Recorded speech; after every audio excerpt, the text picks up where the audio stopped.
rolling. Hi, I'm Joe Bongiovanni, and welcome to the beginning of our monetary literacy course.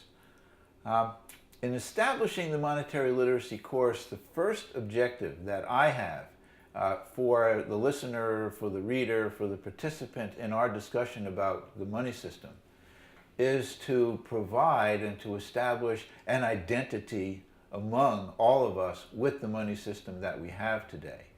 And in order to do that, I think we all need to take a step back and to understand this fact. This is our money system. The money system that we have, the United States dollar denominated money system of this country, is the people's money system.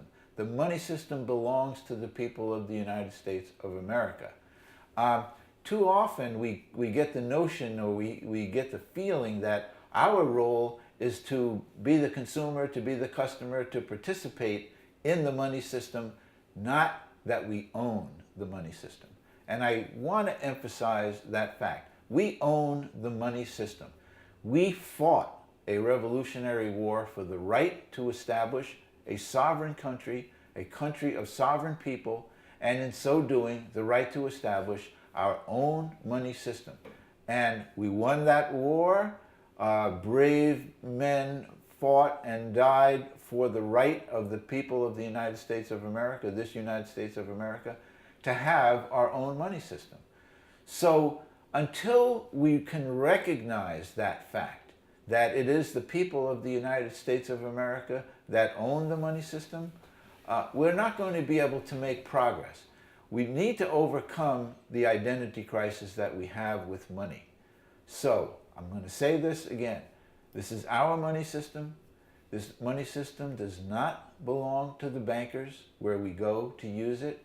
This money system does not belong to the Wall Street elite and the rich and the super rich. This money system belongs to every average American person that lives in this country, that is a citizen of this country. And we need to start treating the money system as if it were our money system.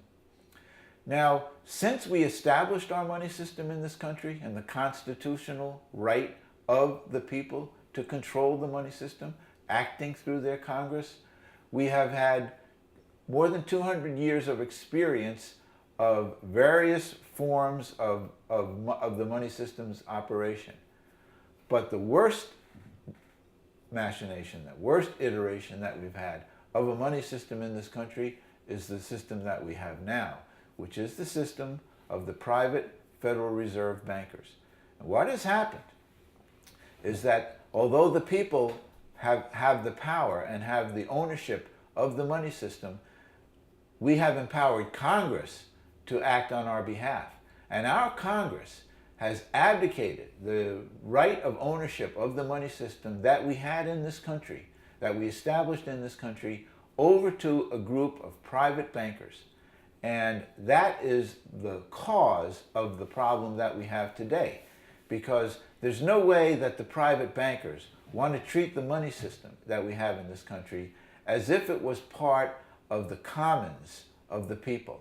Just like our natural resources are part of the commons, the money system is part of the commons.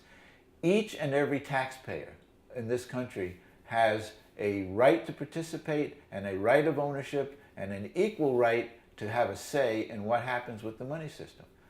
But the Congress, acting as they have in establishing the Federal Reserve System in 1913, by the way, acting in the role of trying to overcome the booms and busts of the economy, established the Federal Reserve System, but in so doing turned over the entire control of the economy in this country, which is the control of the money system, to the private Federal Reserve bankers.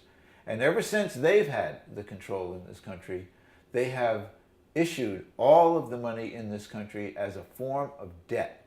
And when I say that, I mean every dollar that has been created by the Federal Reserve since its inception almost 100 years ago has been in the form of debt. So all money's been created as debt. All money in existence is a debt. with the exception of coins. And as a result of that, guess what? We find ourselves in a debt crisis. We find ourselves in a monetary crisis, a monetary system crisis. And we're going to talk about how that manifests itself. But at this point, the whole purpose here is to establish you, the listener, have an ownership role. You own the cooperative money system of this country.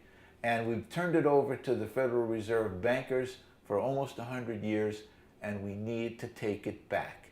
And that's what we plan to do here at economicstability.org, is to try to lay out a framework for how we're going to take back the money system.